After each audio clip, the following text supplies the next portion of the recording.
मैं दीपक शर्मा, आपके अपने YouTube चैनल दीपक साइंस क्लासेस में आपका स्वागत है। बच्चों, इससे पहले वाले वीडियो लेक्चर में हमने यह जाना था कि जो प्रकाश का तरंग सिद्धांत है, जिसे हम चिरसम्मत तरंग सिद्धांत भी कहते हैं, वह प्रकाश विद्युत प्रभाव की व्याख्या क्यों नहीं कर सका, वह प्रकाश विद्युत प्रभाव की व्याख्या करने में क्यों असफल रहा, क्या कारण थे जिसके कारण प्रकाश का तरंग सिद्धांत प्रकाश विद्युत प्रभाव की व्याख्या नहीं कर सका। तो हमने उन कारणों के बारे में डिटेल से जाना, जो हमारे एग्जाम की दृष्टि से बहुत ही इंपॉर्टेंट क्वेश्चन है।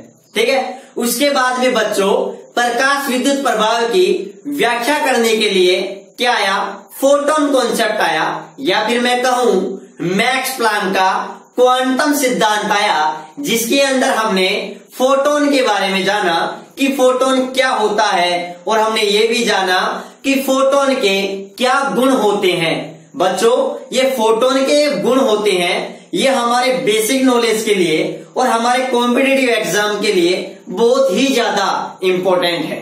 ठीक है, उसके बाद में मैक्स प्लांक के क्वांटम सिद्धांत के आधार पर आइंस्टाइन नामक वैज्ञानिक ने प्रकाश विद्युत प्रभाव की क्या की थी, व्याख्या की थी, और व्याख्या करने के लिए व्याख्या करके उन्होंने एक समीकरण दिया था, जिसे हम क्या कहते थे बच्चों, आइंस्टीन का प्रकाश वैद्युत समीकरण।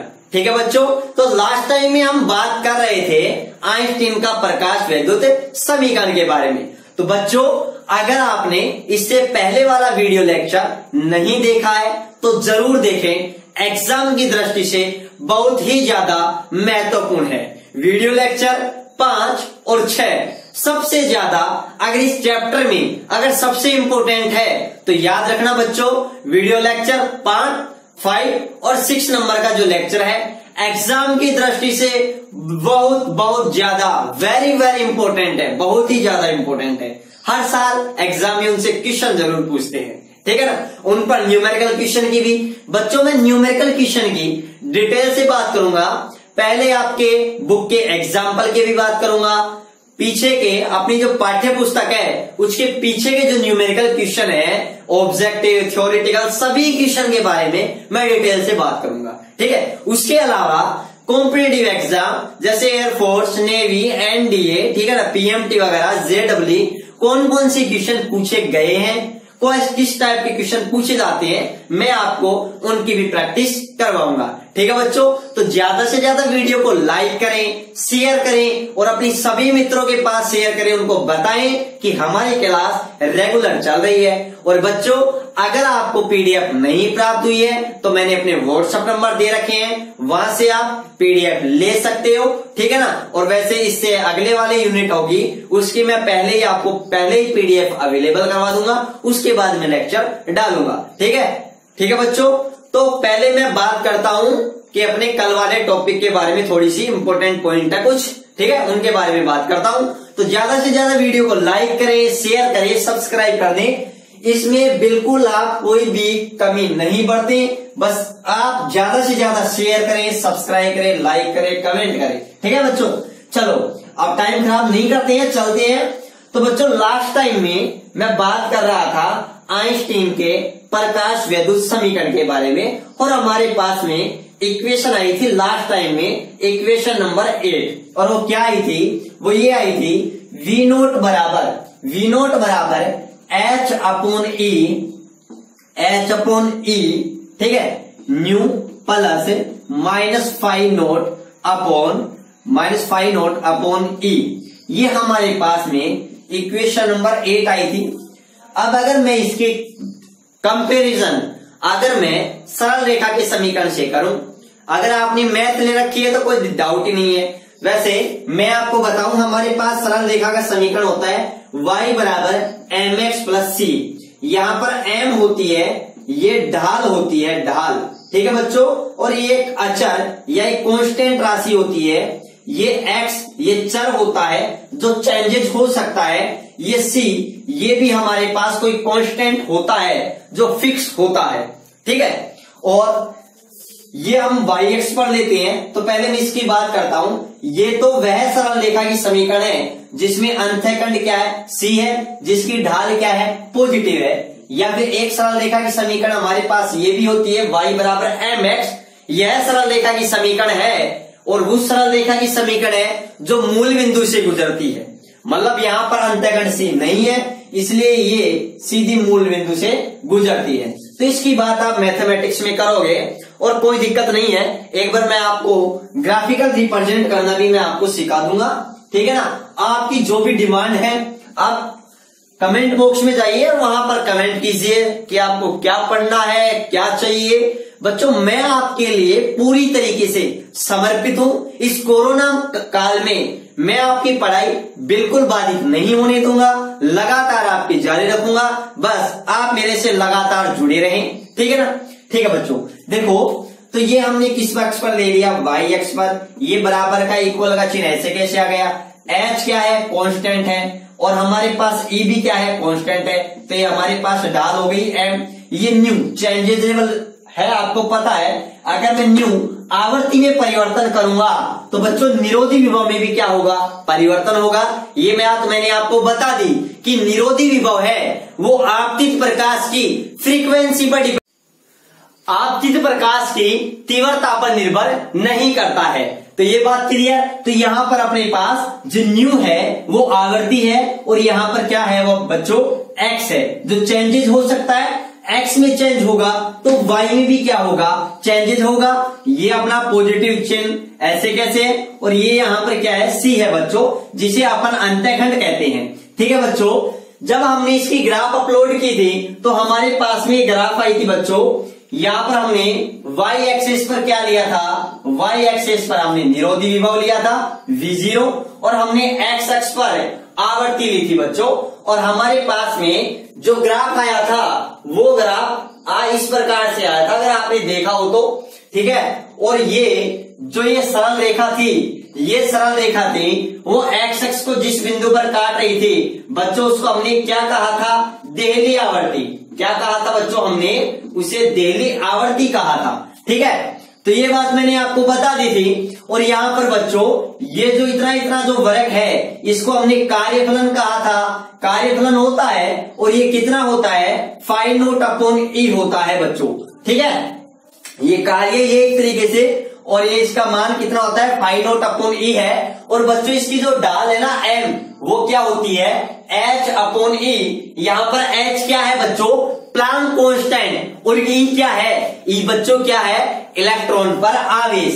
तो याद रखना है यहां पर ई क्या है, यहाँ ई क्या है, चार्ज ऑफ इलेक्ट्रॉन। और बच्चों चार्ज ऑफ इलेक्ट्रॉन कितना होता है, 1.6 इंटू 10⁻⁻19 कूलम होता है। और बच्चों याद रखना यह किसने ज्ञात किया था, यह अमेरिकी वैज्ञानिक मिलिकन ने ज्ञात किया था। और मिलिकन ने एक बहुत फेमस प्रयोग किया था बच्चों। उस फेमस प्रयोग का नाम क्या है, तेल बूंद प्रयोग, जिसे हम ऑयल ड्रॉप्स एक्सपेरिमेंट के नाम से जानते हैं। तो बच्चों यहाँ पर एक और महत्वपूर्ण प्रश्न है आपके नॉलेज के लिए कि इलेक्ट्रॉन पर आवेश का मापन किसने किया, मिलिकन ने। किस प्रयोग द्वारा किया, तेल बूंद प्रयोग द्वारा, ऑयल ड्रॉप्स एक्सपेरिमेंट द्वारा, ठीक है बच्चों। उस टाइम अमेरिकी वैज्ञानिकों ने, जो मिलिकन था, वो इलेक्ट्रॉन पर चार्ज का कैलकुलेशन कर रहा था, इसके लिए उन्होंने एक प्रयोग किया था। और बच्चों इसी प्रयोग के दौरान उन्होंने क्या देखा, उन्होंने देखो, अगर आपको मैं बात बताऊं, यहां पर हमें ढाल एम, अगर इसकी मान को पता है, इसकी वैल्यू हमें पता है, और ई क्या है, कांस्टेंट है, इलेक्ट्रॉन पर आवेश, ये भी हमें पता है, तो हम यहां से एच की कैलकुलेशन भी कर सकते हैं। और बच्चों इस तरीके से एच की कैलकुलेशन सबसे पहले किसने की थी, मिलिकन ने की थी। वैसे एच का जो मान होता है वो मैक्स प्लांक ने दिया था, मैक्स प्लांक ने अपने क्वांटम सिद्धांत में दिया था। और वो कितना दिया था, 6.626 इंटू 10⁻⁻34 जूल इंटू सेकेंड। और बच्चों ये जब मिलीकर ने इस H की प्रैक्टिकली रूप से कैलकुलेट की सोडियम धातु के लिए, तो बच्चों इस H की वैल्यू वही वैल्यू आई जो मैक्स प्लांक ने बताया था। तो इस तरीके से मिलीकर ने यह सिद्ध कर दिया कि जो आइंस्टीन का प्रकाश वैद्युत समीकरण है, जो आइंस्टीन का फोटो इलेक्ट्रिक इक्वेशन है, वो एक्सपेरिमेंटल रूप से भी क्या है, बिल्कुल राइट है। ठीक है, या मैं कहूं कि मिलीकर नामक वैज्ञानिक ने ही आइंस्टीन के प्रकाश वैद्युत समीकरण को प्रायोगिक रूप से उसके सत्यापन की क्या की थी, जांच की थी। ठीक है, तो यहां से मैं आपको क्वेश्चन पूछूं कि आइंस्टीन के प्रकाश वैद्युत समीकरण का सबसे पहले प्रायोगिक सत्यापन किसने किया, तो बच्चों क्या बताओगे, मिलीकर ने। ठीक है बच्चों, और याद रखना ये हमारे पास है H/E ढाल है ना, ढाल, ये जिसका मान H/E है, इसका मान याद रखना बच्चों पदार्थ की जो प्रकृति होती है उस पर निर्भर नहीं करता है। ठीक है, तो ये हमने ये कुछ पॉइंट थे, कुछ बातें थी जो हमारे आइंस्टीन के प्रकाश वैद्युत प्रभाव से रिलेटेड थी, जिसके बारे में मैंने आपको डिटेल से बताया। ठीक है बच्चों, और ज्यादा से ज्यादा वीडियो को शेयर करना। अब बच्चों आज हम इस वीडियो लेक्चर में क्या पढ़ने वाले हैं, हम पढ़ने वाले हैं कि जो आइंस्टीन का प्रकाश वैद्युत समीकरण था उससे जो प्रकाश वैद्युत प्रभाव के जो नियम थे उन नियमों के बारे में हम पढ़ेंगे। हमारे पास एग्जाम में क्वेश्चन आता है बहुत बार कि आइंस्टीन के प्रकाश वैद्युत समीकरण से प्रकाश विद्युत प्रभाव के या प्रकाश विद्युत प्रभाव के नियमों की स्पष्टीकरण दीजिए। ठीक है ना, तो उसके बारे में हम बात करते हैं। ठीक है बच्चों, तो शुरुआत करते हैं हम। हमारा टॉपिक है प्रकाश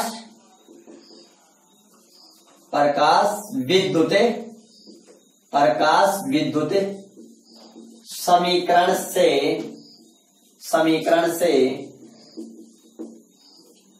प्रकाश विद्युत प्रभाव के नियमों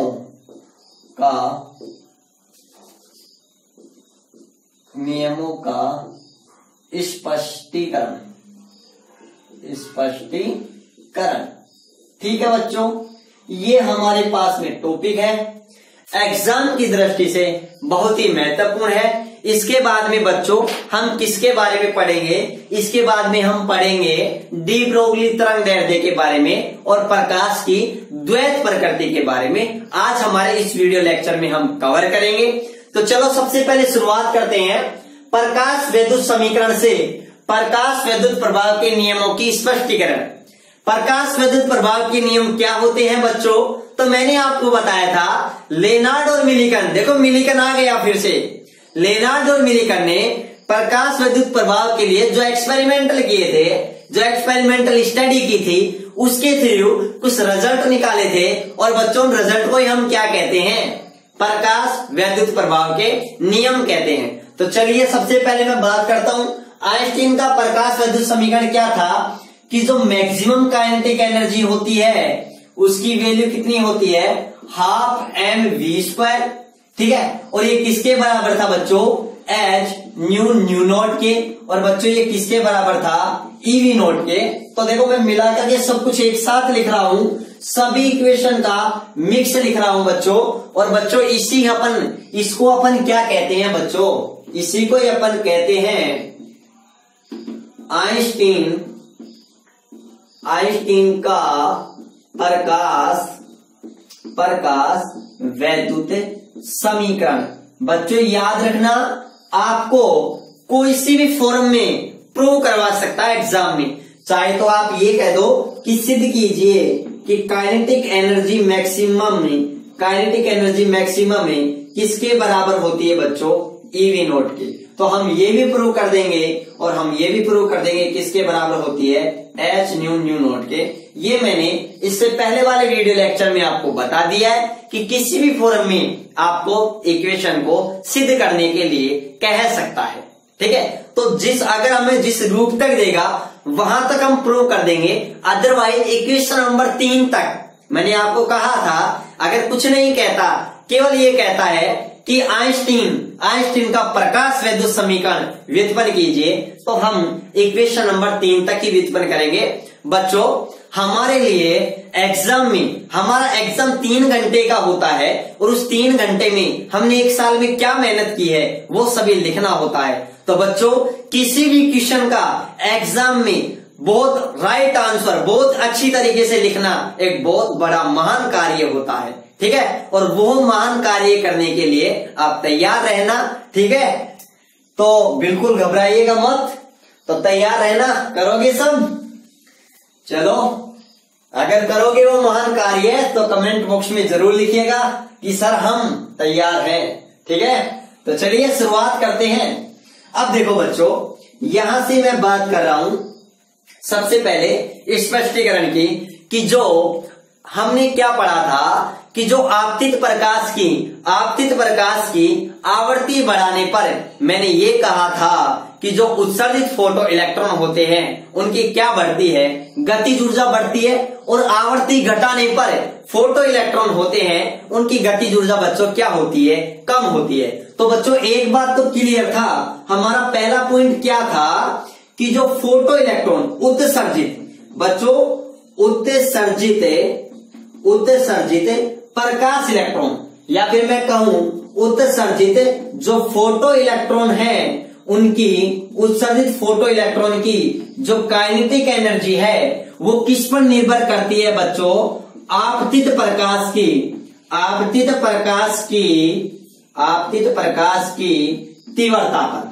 तो बच्चों देखो ये बहुत अच्छा कॉन्सेप्ट है, हमारे एक एक कॉन्सेप्ट अच्छी तरीके से क्लियर होनी चाहिए, ठीक है ना, फिर कुछ दिक्कत नहीं है। मैंने क्या कहा कि जो उत्सर्जित फोटो, पहली बात तो मैंने ये कहा कि जो फोटोन की जो गतिज ऊर्जा होती, मैंने ये कहा कि जो उत्सर्जित फोटो इलेक्ट्रॉन होते हैं उनकी जो काइनेटिक एनर्जी होती है वो केवल और केवल है आपतित प्रकाश की आवृत्ति पर निर्भर करती है। किस पर निर्भर करती है? आपतित प्रकाश की आवृत्ति पर निर्भर करती है, आपतित प्रकाश की तीव्रता पर निर्भर नहीं करती है, ठीक है बच्चों। और आवृत्ति पर किस प्रकार निर्भर करती है?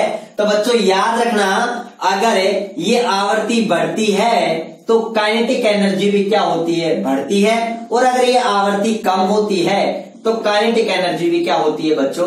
कम होती है। तो देखो हमारा पॉइंट क्या बन गया? हमारा पॉइंट ये बन रहा है कि आपतित प्रकाश की आवृत्ति बढ़ाने पर उत्सर्जित फोटो इलेक्ट्रॉन की काइनेटिक एनर्जी क्या होती है? बढ़ती है। और आपतित प्रकाश की आवृत्ति घटाने पर जो उत्सर्जित फोटो इलेक्ट्रॉन हैं उनकी काइनेटिक एनर्जी भी क्या होती है? कम होती है। मतलब ये बात क्लियर थी हमारे पहले ही, क्योंकि मैंने पहले ही क्लियर कर दी थी कि जो फोटो इलेक्ट्रॉन की काइनेटिक एनर्जी होती है वो केवल और केवल डिपेंड करती है किस पर? आपतित प्रकाश की आवृत्ति पर। देखो अब आपको इक्वेशन में भी कुछ नजर आ रहा होगा कि देखो यहां पर जो देहली आवृत्ति है बच्चों, ये प्रत्येक पदार्थ के लिए क्या होती है? कांस्टेंट होती है। देखो समझना, तो ये तो मान नियत है, फिक्स है। अब यहां पर हमारे पास में बच्चों क्या आ रही है? न्यू क्या है? ये न्यू बच्चों हमारे पास में क्या है? ये न्यू है हमारे पास में आपतित प्रकाश की आवृत्ति। आपतित प्रकाश की क्या है? आवृत्ति है। अब मेरे को एक बात बताओ बच्चों, इस न्यू की वैल्यू हम बढ़ाएंगे तो ये बढ़ेगा, ये कांस्टेंट वैल्यू है तो ये डिफरेंस भी क्या होगा? बढ़ेगा। अरे बच्चों ऐसे समझो मैथमेटिकल रूप से कि न्यू हमारे पास में 4 है, ठीक है। पहले ये हमारे पास में ये h तो कांस्टेंट है, ये दोनों से मल्टीप्लाई होगा। तो देखो यहां देखो, माना कि पहले हमारे पास में 5 था तो इन दोनों का डिफरेंस कितना है? 1। अब मैं इसको बढ़ा रहा हूं, 5 की बजाय मैंने 6 कर दिया तो डिफरेंस कितना हो गया? 2 गया। अब मैं और बढ़ा रहा हूं, 7 कर दिया, ये तो कांस्टेंट है 4, तो डिफरेंस कितना हो गया? 3। मतलब आप ये बात समझ रहे हो कि जैसे जैसे मैं आपतित प्रकाश की आवर्ती बढ़ाता हूं वैसे वैसे न्यू और न्यू नॉट का डिफरेंस बढ़ता है, और ये बढ़ता है तो हमारे पास में हाफ एन वी स्क्वायर, या मैं कहूं काइनेटिक एनर्जी मैक्सिमम या अधिकतम गतिज ऊर्जा का मान भी क्या होता है, बढ़ता है। तो बच्चों मैं यही तो बता रहा हूं आपको कि उत्सर्जित फोटोन की जो काइनेटिक एनर्जी होती है वो आपतित प्रकाश की तीव्रता के आपतित प्रकाश की आवर्ती के समानुपाती होता है। आपतित प्रकाश की आवर्ती बढ़ाता हूं तो काइनेटिक एनर्जी बढ़ती है, आपतित प्रकाश की आवर्ती कम करता हूं तो काइनेटिक एनर्जी भी क्या हो जाती है, कम हो जाती है। तो ये बात क्लियर हो गई आपके, ठीक है। अगर आप चाहो तो इसका स्क्रीनशॉट ले सकते हो एक बार, ठीक है बच्चों। देखो और क्या है, जो आवर्ती होती है जो उत्सर्जित फोटो इलेक्ट्रॉन की जो गतिज ऊर्जा होती है वो आपतित प्रकाश की तीव्रता पर, इंटेंसिटी पर डिपेंड नहीं करती है। तो दूसरा जो स्पष्टीकरण मैं ये भी दे सकता हूं कि जो काइनेटिक एनर्जी होती है किसकी, फोटो इलेक्ट्रॉनों की, उत्सर्जित फोटो इलेक्ट्रॉनों की, ठीक है ना। तो ये बात याद रखना, जो फोटो इलेक्ट्रॉन की काइनेटिक एनर्जी आपतित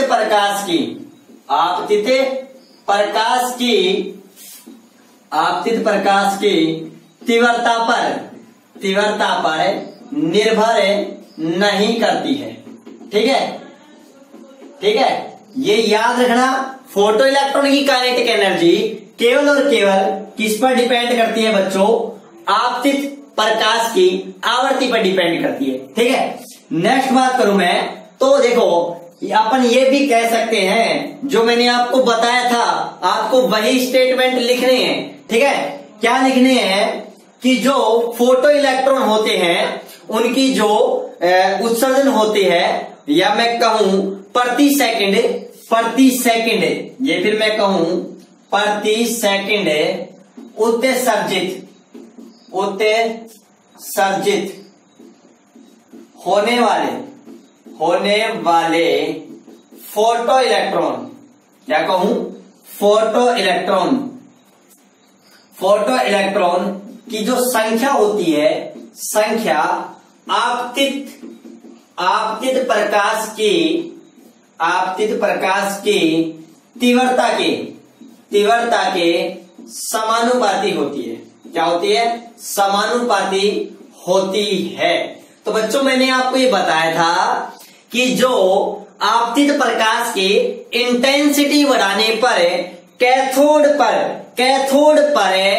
कैथोड से उत्सर्जित फोटो इलेक्ट्रॉनों की संख्या बढ़ती है, जिसके कारण एनोड पर भी प्रति सेकंड पहुंचने वाले इलेक्ट्रॉन की संख्या बढ़ती है, जिसके कारण परिपथ में प्रकाश विद्युत धारा का मान बढ़ता है। मतलब मैं ये कह सकता हूं कि अगर तीव्रता बढ़ाते हैं तो क्या बढ़ती है बच्चों, फोटो इलेक्ट्रॉनों की संख्या, और वो भी कौन सी बच्चों, उत्सर्जित, ठीक है, वो भी बढ़ती है। और ये बढ़ती है तो बच्चों आपको पता है क्या बढ़ेगी, प्रकाश विद्युत धारा, ठीक है बच्चों। ये बात मैंने आपको क्लियर की थी, तो ये बात क्लियर। दूसरी इंपॉर्टेंट बात अपने पास क्या निकल करके आती है, तो बच्चों ये आती है, ये सभी वही रिजल्ट है जो हमने लेनार्ड और मिलिकन के प्रयोग के निष्कर्ष है। बस इनको नोट डाउन करना है अपन को, ठीक है। कुछ एक दो पॉइंट होते हैं समझने के, जो मैंने आज जैसे आपको मैंने क्लियर किया। और देखो बच्चों, और मैं आपको क्या बता रहा हूं, अपन ये भी लिख सकते हैं, ये निरोधी विभव है वो भी किस पर डिपेंड कर रहा है, इस आवर्ती पर डिपेंड कर रहा है, ठीक है। इंटेंसिटी ऑफ लाइट पर डिपेंड नहीं करता है, मैं ये भी नोट डाउन कर सकता हूं, ठीक है बच्चों। और देखो क्या है, देखो यहां पर एक बार यदि देखो यहां पर ही मैं आपको बता दूं, क्या बता रहा हूं मैं आपको, देखो अगर यदि मैं न्यू बराबर न्यू नोट कर दूं, तो देखो यहां पर अगर मैं न्यू नोट करता हूं तो आप देखो इस इक्वेशन में क्या देखोगे, एच न्यू, या तो मैं न्यू की न्यू नोट की जगह न्यू लिख दूं, क्योंकि दोनों क्या है, इक्वल मान लिया मैंने, मान लिया अगर या तो मैं न्यू की जगह न्यू नोट की जगह न्यू रख सकता हूं या न्यू की जगह न्यू नोट भी रख सकता हूं। तो आप देखो दोनों सेम है, तो इनका जो डिफरेंस होगा वो 0 होगा, और 0 को किसी भी से मल्टीप्लाई करोगे तो अपने पास क्या आएगा, 0 आएगा। ठीक है, तो याद रखना बच्चों, फोटो इलेक्ट्रॉन या फिर मैं कहूं धातु से इलेक्ट्रॉनों के उत्सर्जन के लिए बच्चों याद रखना इस न्यू का मान न्यू नोट से क्या होता है, ज्यादा होता है। और बच्चों मैं ये भी कह सकता हूं प्रकाश विद्युत प्रभाव के लिए भी हमारे पास जो न्यू होती है उसका मान न्यू नोट से क्या होना चाहिए, ज्यादा होना चाहिए या बराबर होना चाहिए। ठीक है, ज्यादा ही होना चाहिए, बराबर भी नहीं चलेगा। प्रकाश विद्युत प्रभाव मतलब इलेक्ट्रॉन को इमिट कराना, उत्सर्जित कराना है। ठीक है, इसलिए ज्यादा होना चाहिए, ये बात याद रखना मस्ट जरूरी है यह कंडीशन, और मैंने बहुत चिल्ला करके कहा था आपको। दूसरी बात, जो हमारा फोटोन कॉन्सेप्ट है वो बिल्कुल बच्चों क्लासिकल जो तरंग सिद्धांत उससे कुछ अलग चलता है और अलग ही कहता है।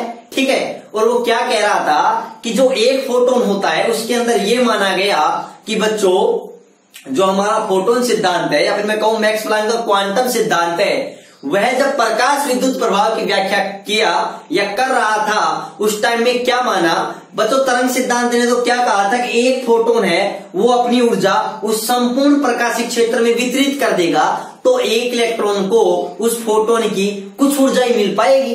तो कुछ ऊर्जा मिल पाएगी तो वो और एनर्जी ग्रहण करेगा, तो उसको टाइम लगेगा। तो इलेक्ट्रॉन को धातु की सतह से बाहर निकलने में टाइम लगना चाहिए, समय पश्यता लगनी चाहिए। जबकि फोटोन अवधारणा कुछ अलग कहती है। वो क्या कहती है, वन फोटोन वन इलेक्ट्रॉन मतलब एक फोटोन की ऊर्जा एक इलेक्ट्रॉन को मिल जाती है, जिसके कारण इतनी एनर्जी मिल जाती है कि वह 10⁻⁹ सेकंड में, कुछ नैनो सेकंड में ही धातु की सतह से क्या हो जाता है, बाहर निकल जाता है। मतलब मैं ये कह सकता हूं कि इलेक्ट्रॉन का धातु की सतह से बाहर निकलने में कोई समय पश्यता नहीं लगती है। ठीक है, तो ये बात भी आपकी क्या हो गई, क्लियर हो गई। तो बच्चों ये बात हमने की थी, हमारे एग्जाम में क्वेश्चन पूछा जाता था, इसलिए मैंने आपको ये पॉइंट करवाया है कि प्रकाश विद्युत समीकरण से हमें प्रकाश विद्युत प्रभाव के नियमों का स्पष्टीकरण किस टाइप से दे सकते हैं। ठीक है बच्चों, स्क्रीनशॉट लीजिएगा। इसके बाद बहुत मजेदार टॉपिक है प्रकाश की द्वैत प्रकृति, ड्यूअल नेचर ऑफ लाइट। ठीक है बच्चों, ये देखना। ओके बच्चों, अब हम एक नया टॉपिक स्टार्ट करते हैं, वो अपना है प्रकाश की द्वैत प्रकृति। क्या है बच्चों, प्रकाश की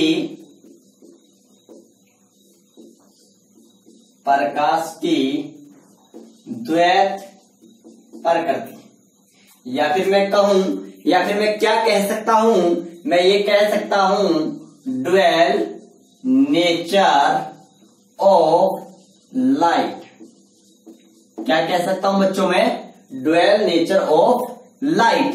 ठीक है, प्रकाश की द्वैत प्रकृति के बारे में मतलब मैं आपको पहले ही बता दूं, प्रकाश की जो नेचर होती है, जो प्रकृति होती है बच्चों, वो क्या होती है, द्वैत। द्वैत का मतलब डबल, डबल का मतलब दो होती है, कणीय भी होती है और तरंगीय भी होती है। बच्चों मैं आपको प्रकाश की जो द्वैत प्रकृति होती है बिल्कुल 0 लेवल से समझा रहा हूं। देखो, प्रकाश के बारे में सबसे पहले किसने बताया था, न्यूटन नामक वैज्ञानिक ने। क्या बताया था, किसने बताया, न्यूटन नामक वैज्ञानिक ने। और कब बताया था बच्चों, वो कब बताया था बच्चों, 1665 में। और 1665 में बच्चों याद रखना, ये प्रकाश की द्वैत प्रकृति ही, ये प्रकाश की द्वैत प्रकृति ही जो हमारी आधुनिक फिजिक्स है, जिसे हम क्वांटम भौतिकी कहते हैं बच्चों, जो हमें जो मॉडर्न फिजिक्स है, मॉडर्न फिजिक्स के अंदर एक ब्रांच है क्वांटम फिजिक्स। बच्चों इस क्वांटम फिजिक्स की नींव यहीं से ही प्रारंभ हुई थी। ठीक है ना। तो देखो क्या कह रहा हूं मैं, प्रकाश की प्रकृति को समझाने के लिए बहुत सारे वैज्ञानिक आए और सबसे पहले वैज्ञानिक आते हैं न्यूटन। और बच्चों कन्यूटन ने प्रकाश की प्रकृति को समझाने के लिए एक नियम दिया जिसे क्या कहते हैं, न्यूटन का कणिकावाद का सिद्धांत। क्या कहते हैं बच्चों, न्यूटन का कणिकावाद का सिद्धांत। और न्यूटन ने यह सिद्धांत कब दिया था बच्चों, 1665 ईस्वी में दिया था। कब दिया था, 1665 ईस्वी में दिया था। और बच्चों नाम से पता चल रहा है, देखो यहां से हमें और भी क्वेश्चन कवर करने हैं कि प्रकाश की प्रकृति के बारे में सबसे पहले किसने बताया, न्यूटन ने। किसने बताया, न्यूटन ने। दूसरी बात, प्रकाश की प्रकृति के क्या बताया, देखो नाम से पता चल रहा है न्यूटन का कणिकावाद का सिद्धांत। मतलब प्रकाश, न्यूटन के अनुसार प्रकाश की प्रकृति कैसी होती है बच्चों, कणीय होती है। कैसी होती है, कणीय होती है। लेकिन बच्चों कणीय, मैं आपको पहले बता दूं, जो प्रकाश की द्वैत प्रकृति होती है, तरंगीय प्रकृति भी होती है और कणीय प्रकृति भी होती है। कुछ घटना की व्याख्या प्रकाश की तरंग प्रकृति से की जाती है, जैसे अपवर्तन, परावर्तन, व्यतिकरण, विवर्तन, ध्रुवण। इनकी व्याख्या प्रकाश की तरंग प्रकृति से की जाती है, जबकि प्रकाश विद्युत प्रभाव, कॉम्पटन प्रभाव, रमन प्रभाव, इनकी व्याख्या प्रकाश की कणीय प्रकृति से की जाती है। तो न्यूटन ने क्या बताया कि प्रकाश की प्रकृति कैसी होती है, कणीय होती है। तो बच्चों कणीय प्रकृति से हमें प्रकाश विद्युत प्रभाव और न्यूटन या फिर मैं कहूं या रमन प्रभाव की व्याख्या कर सकते हैं, लेकिन हम परावर्तन, अपवर्तन, विवर्तन, व्यतिकरण और ध्रुवण इनकी व्याख्या नहीं कर सकते। और न्यूटन के टाइम में प्रकाश विद्युत प्रभाव, रमन प्रभाव, कॉम्पटन प्रभाव इनकी खोज भी नहीं हुई थी। उस टाइम में सबसे मुख्य मुद्दा था परावर्तन और अपवर्तन, जिनकी व्याख्या न्यूटन का कणिकावाद का सिद्धांत नहीं कर सका। ठीक है। दूसरी बात, जब ये सिद्धांत फेल हो गया तो उसके बाद में सिद्धांत आता है, वो कौन सा आता है, हाइगेन्स का तरंग सिद्धांत। हाइगेन्स का तरंग सिद्धांत। बच्चों यह सिद्धांत कब दिया गया था, 1678 ईस्वी में ही दिया गया था। 1678 में दिया गया था। नाम से पता चल रहा है, हाइगेन्स के अनुसार प्रकाश की प्रकृति कैसी होती है, तरंगीय होती है। तो बच्चों अगर तरंगीय होती है तो अपवर्तन, परावर्तन, व्यतिकरण, विवर्तन इन सब की व्याख्या हम कर सकते हैं, लेकिन हमें जो प्रकाश विद्युत प्रभाव है, रमन प्रभाव, इनकी व्याख्या नहीं कर सकते। लेकिन उस टाइम यह सिद्धांत, हाइगेन्स का तरंग सिद्धांत बड़ा ही फेमस था। और ये फेमस और भी कब हो गया, जब इसके बाद में एक वैज्ञानिक आते हैं और जिनका नाम है बच्चों मैक्सवेल। और मैक्सवेल ने एक सिद्धांत दिया जिसे हमें मैक्सवेल का विद्युत चुंबकीय तरंग सिद्धांत कहते हैं। और यह सिद्धांत सन 1860 में दिया गया। इसके अनुसार प्रकाश क्या है बच्चों, एक विद्युत चुंबकीय क्या है बच्चों, तरंग है। अब एक बात है तो क्या, तरंगी तो है, तो तरंग है तो और भी ज्यादा हाइगेन्स के तरंग सिद्धांत को और भी ज्यादा क्या मिला, बल मिला, और भी ज्यादा समर्थन मिला। लेकिन उसके बाद में इसी टाइम में बच्चों, और आपको याद दिला दूं, 1887 ईस्वी में ही हर्ट्ज नामक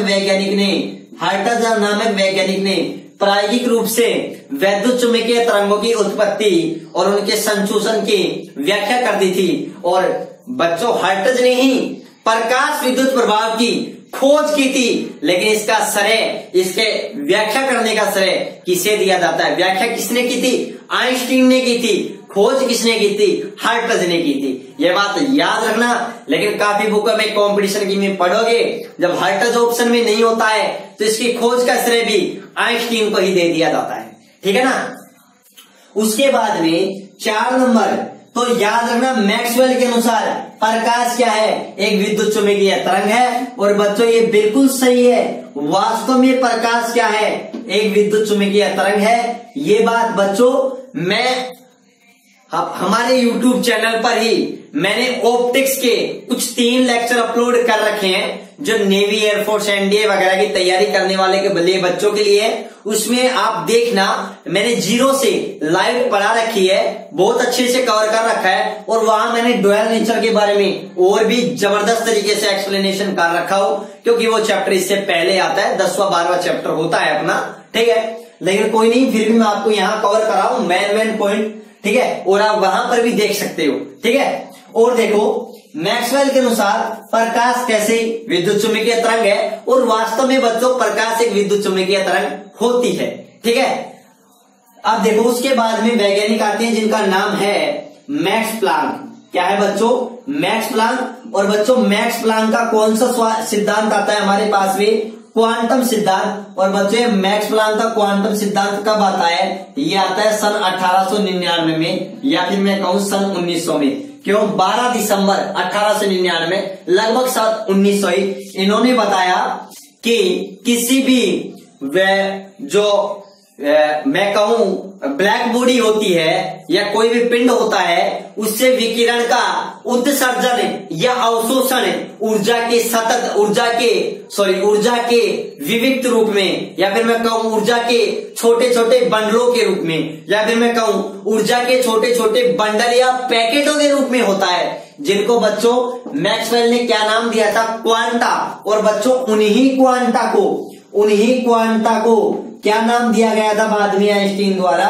फोटोन दिया गया था। तो बच्चों मैक्सवेल के क्वांटम सिद्धांत के अनुसार ही प्रकाश में कौन से कण पाए जाते हैं? फोटोन। और मैंने आपको फोटोन कॉन्सेप्ट के बारे में इससे पहले वाले वीडियो लेक्चर में बता दिया है। अगर आपने नहीं देखा है तो मैं डिस्क्रिप्शन में लिंक दे रखा हूं, वहां जाकर आप देख सकते हो।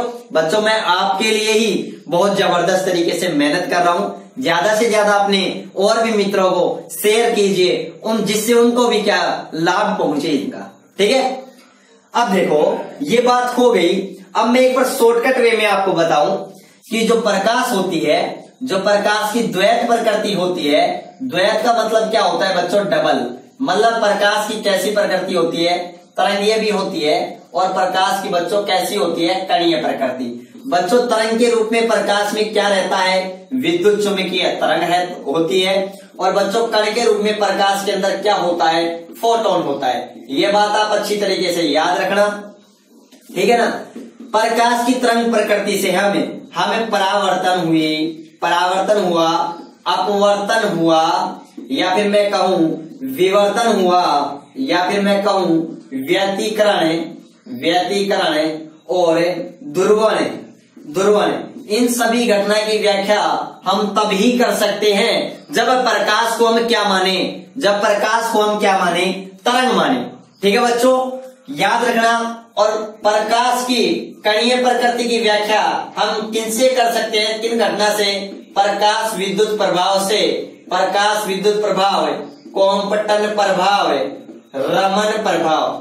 रमन प्रभाव, ठीक है बच्चों। इनकी व्याख्या हम तभी कर सकते हैं जब हम प्रकाश को क्या माने बच्चों?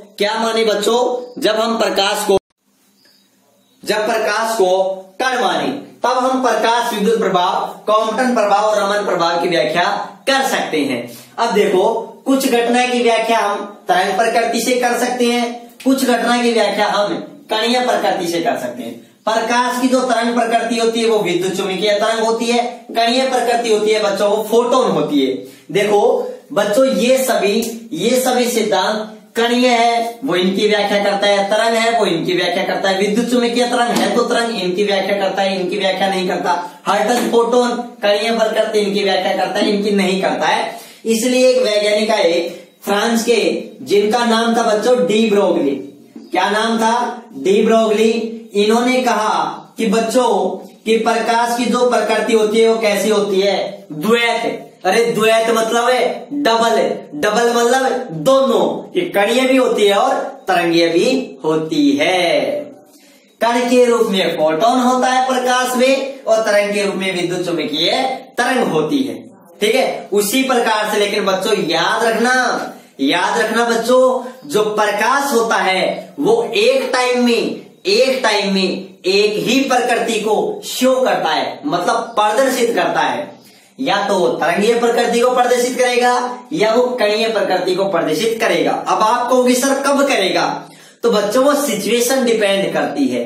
अगर आप परावर्तन, अपवर्तन, विवर्तन, व्यतिकरण, ध्रुवण की बात करते हो तो प्रकाश को तरंगीय मानना पड़ता है, या इनकी व्याख्या हम तभी कर सकते हैं जब प्रकाश को क्या माने, तरंग माने। और वैसे भी आपको पता है जब परावर्तन पढ़ते हो तो उसमें क्या बोलते हो, जब प्रकाश की किरण एक माध्यम से दूसरे माध्यम की सतह से या परावर्तक सतह से टकरा कर वापस उसी माध्यम में लौट आती है, तो वहां पर आप तरंग बोलते हो बच्चों। वहां पर प्रकाश को तरंग मानते हो, आप कण नहीं मानते हो। जबकि यहाँ पर मैंने देखो प्रकाश विद्युत प्रभाव में जब आप तेज प्रकाश डालते हैं क्या गिरता है, फोटोन। तो प्रकाश विद्युत प्रभाव की व्याख्या हम तब कर सकते हैं जब प्रकाश की प्रकृति कैसे माने, कणीय। तो ये भी याद रखना कि प्रकाश विद्युत प्रभाव की व्याख्या प्रकाश की किस प्रकृति से कर सकते हैं, कणीय से। तो डी ब्रोगली ने बताया था कि प्रकाश की प्रकृति बच्चों कैसी होती है, द्वैत होती है। यह बात किसने बताई बच्चों, डी ब्रोगली ने। डी ब्रोगली फ्रांस के एक वैज्ञानिक थे, इन्होंने बताया था। इन्होंने बताया तो सिचुएशन पर डिपेंड करती है। वही बात, एक मोबाइल होता है उसमें डबल सिम डलती है, डबल सिम होती है, एक टाइम में एक ही सिम कार्य करती है। डिपेंड करती है कि हम किस व्यक्ति से बात कर रहे हैं, तो किस सिम से हम बात करना चाह रहे हैं, हम किस कंडीशन में हैं, कौन सी सिम में हमारे नेटवर्क आ रहा है। उसी प्रकार से लाइट भी डिपेंड करती है कि हमें परावर्तन की व्याख्या करनी है तो तरंग बनना पड़ेगा, और प्रकाश विद्युत प्रवाह की व्याख्या करनी है तो हमें क्या बनना पड़ेगा, कण बनना पड़ेगा। ठीक है, तो इस प्रकार से याद रखना, प्रकाश कुछ घटनाएं होती हैं जिनकी व्याख्या हम तभी कर सकते हैं जब प्रकाश को तरंग माने, तरंग के रूप में विद्युत चुम्बकीय तरंगे हैं। और कुछ घटनाएं ऐसी होती हैं जिनकी व्याख्या हम तभी कर सकते हैं जब प्रकाश को कण माने, कण के रूप में। प्रकाश के अंदर क्या होता है बच्चों, फोटोन होता है। और बच्चों एक और काम की बात बताऊं, तरंग का सबसे इंपोर्टेंट गुण क्या होता है, लैम्डा होता है। और जबकि कण का सबसे इंपोर्टेंट गुण संवेग होता है। ये भी बात याद रखना, आगे मैं आपको बहुत कुछ समझाने वाला हूं, बहुत अच्छी गजब की चीजें। ठीक है, तो ये बात क्लियर, आप स्क्रीनशॉट लीजिएगा इसका। ठीक है, तो स्क्रीनशॉट सभी ने ले लिया, चलो ठीक है। तो ये बात की हमने प्रकाश की द्वैत नेचर के बारे में, प्रकाश की द्वैत प्रकृति के बारे में, कि प्रकाश की द्वैत प्रकृति होती है, जिसके बारे में किसने बताया, डी ब्रोगली नामक या दे ब्रोगली। अपन इंडिया में डी बोलते हैं और फ्रांस में दे बोलते हैं, ठीक है ना। तो दे ब्रोगली नामक वैज्ञानिक ने प्रकाश की द्वैत प्रकृति के बारे में बताया बच्चों कि प्रकाश की कणीय और तरंगीय दोनों रूप होते हैं। कण के रूप में फोटोन होता है, तरंग के रूप में विद्युत चुम्बकीय तरंग होती है। कण का जो सबसे इंपोर्टेंट गुण होता है वो संवेग होता है, और तरंग का सबसे महत्वपूर्ण गुण तरंग दैर्ध्य होता है।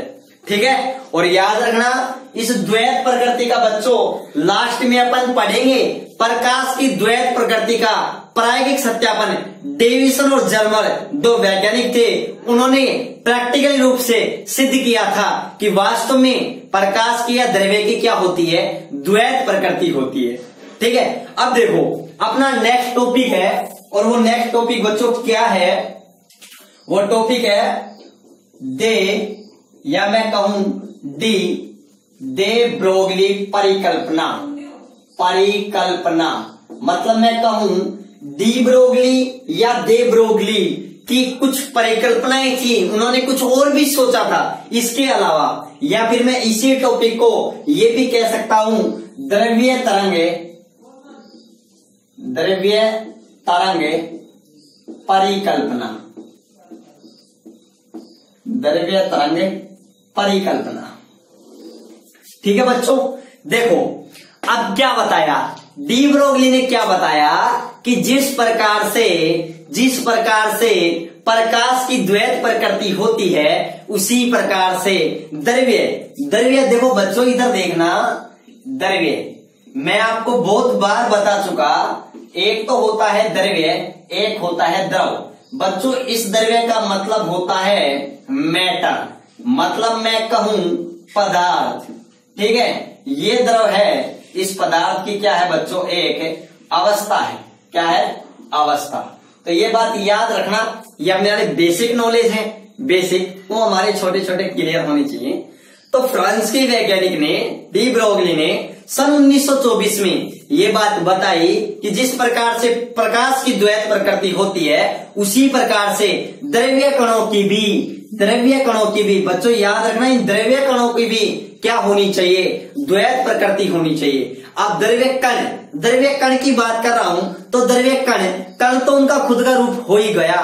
तो मतलब मैं ये कह सकता हूं डी ब्रोगली ने क्या परिकल्पना की कि प्रत्येक गतिशील द्रव्य कणों के साथ एक तरंग भी संबंधित होती है, एक तरंग भी गति करती है। मतलब कण तो है ही वो, उनके साथ में तरंग प्रकृति भी होती है, एक तरंग भी होती है, जिसे डी ब्रोगली ने क्या नाम दिया बच्चों, द्रव्य तरंग।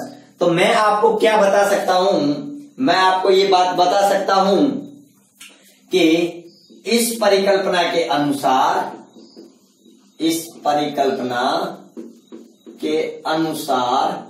ये बात बच्चों आप अच्छी तरीके से याद रखना, प्रत्येक गतिशील कण के साथ या प्रत्येक गतिशील द्रव्य के साथ या फिर मैं कहूं कण के साथ, प्रत्येक गतिशील कण के साथ एक तरंग भी संबंधित होती है जिसे क्या कहते हैं बच्चों, द्रव्य तरंग या डी ब्रोगली तरंग कहते हैं। बच्चों ये बात याद रखना, अगर कोई कण है, अगर वो गति कर रहा है, अगर कोई कण है वो क्या कर रहा है बच्चों, गति कर रहा है। जैसे मैं ये कहूं ये कोई कण है और ये कण कोई गति कर रहा है, ठीक है, ये हमारे पास कोई वर्ताकार पथ में या गति कर रहा है। तो अगर कोई ये कण गति कर रहा है तो इसके साथ में एक तरंग भी बच्चों क्या होती है, संबंधित होती है। वो तरंग भी इसके साथ साथ क्या करती है बच्चों, गति करती है। देखो इस टाइप से मैं बात कर रहा हूं, मतलब कण तो है ही इस टाइप से,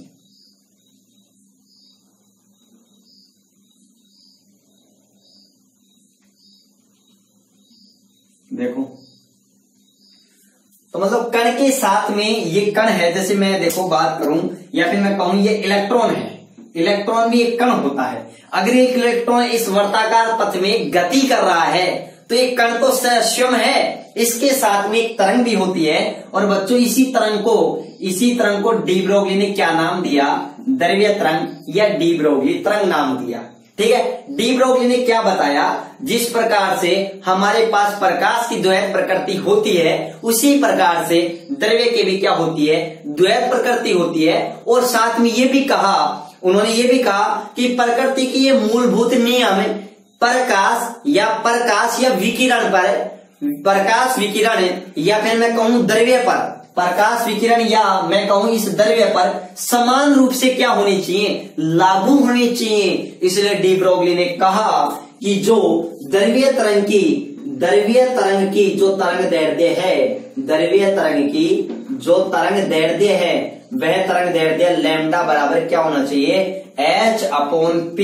और p यहां पर क्या होता है, संवेग, और संवेग किसके बराबर होता है बच्चों, p बराबर mv।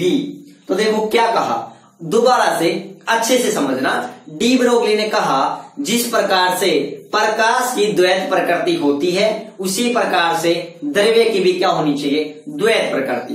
कोई भी द्रव्य है अगर वह गतिशील है तो उस गतिशील द्रव्य कण के साथ एक तरंग भी संबंधित होती है। उस तरंग को क्या कहते हैं, द्रव्य तरंग कहते हैं या डी ब्रोगली तरंग कहते हैं। और उसकी तरंग दैर्ध्य को द्रव्य तरंग दैर्ध्य या डी ब्रोगली तरंग दैर्ध्य कहते हैं। और याद रखना बच्चों ये भी कहा कि प्रकृति के जो मूलभूत नियम विकिरण पर जो लागू होते हैं, प्रकाश पर जो लागू होते हैं, वो सभी द्रव्य तरंगों पर भी लागू होती है। ये प्रायिकता तरंगे हैं, ठीक है बच्चों। और याद रखना इन्होंने एक समीकरण दिया बच्चों, ये मैंने आपको फोटोन में बताया था। फोटोन में आपको याद हो, फोटोन के गुण में बात ये भी मैंने बात बताई भी थी। और देखो जिस प्रकार से लाइट या फिर मैं कहूं फोटोन या फिर मैं प्रकाश की तरंग दैर्ध्य की बात कर रहा था, वही हमारे पास में द्रव्य कणों की तरंग दैर्ध्य आ रही है। बच्चों में इसको प्रूव भी करूंगा। और बच्चों इसको क्या कहा जाता है ये भी याद रखना, डी ब्रोगली। इसको बच्चों डी ब्रोगली समीकरण भी कहा जाता है। इसको क्या कहा जाता है? डी ब्रोगली समीकरण भी कहा जाता है।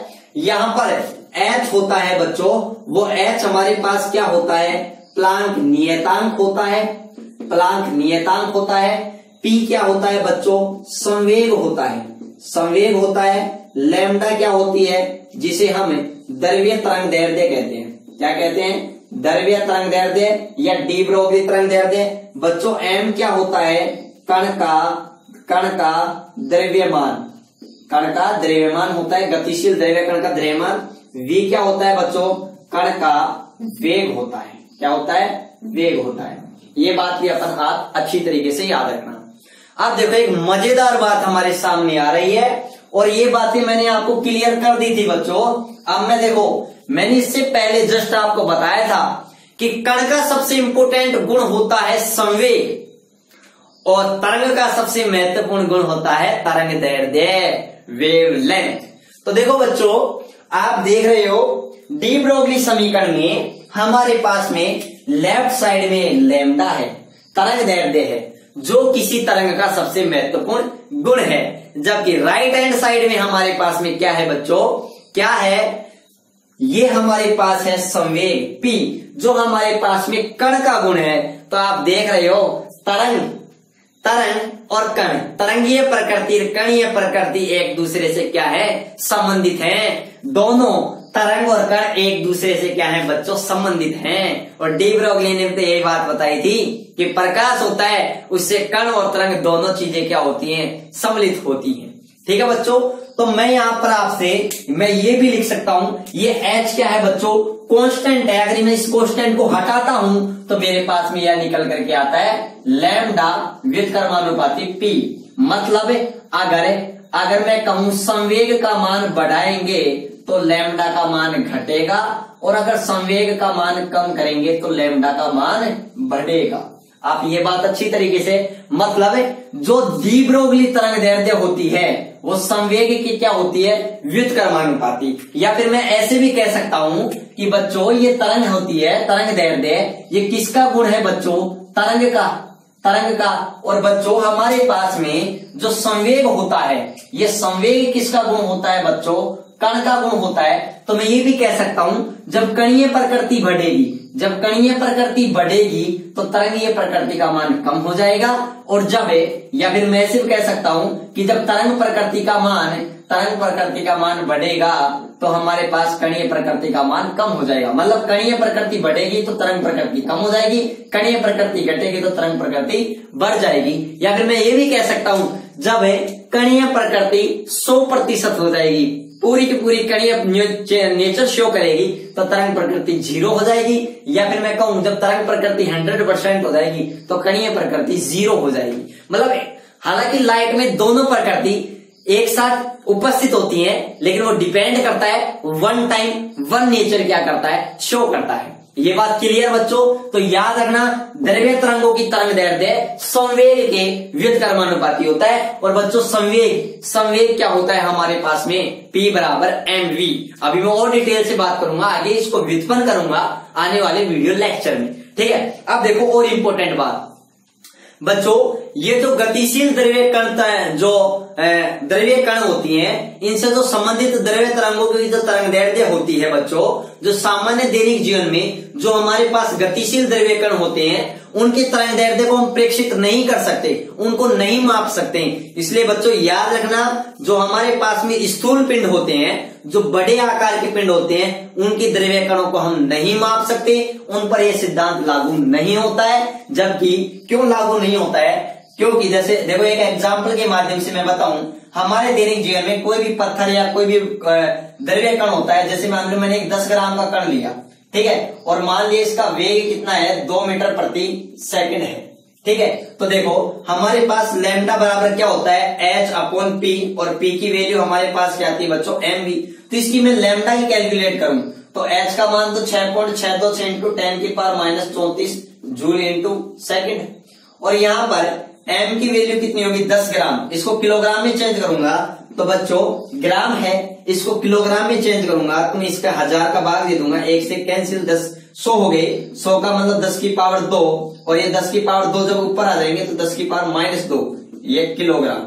तो ये मैंने चेंज किया तो देखो यहाँ पर 10 की पावर -2 kg, ठीक है, इंटू यहाँ पर क्या है 2 इंटू मीटर प्रति सेकंड। तो यहां से तो मैंने कैंसिल कर दिया 3.3, यहां पर मैंने कैंसिल कर दिया। क्या किया तो देखो यहां पर अगर इसको कैंसिल करते हैं तो हमारे पास में आ जाता है, कोई दिक्कत वाली बात नहीं है। और इंटू अगर मैं इसको ऊपर लेकर जाता हूं तो 10 की पावर -32, मतलब हमारे पास में जो डाटा निकल करके आता है तो क्या निकल करके आता है, वो ये बात निकल करके आती है 3.31 इंटू 10 की पावर -32 से यहाँ पर ये सब कैंसिल हो जाएगा।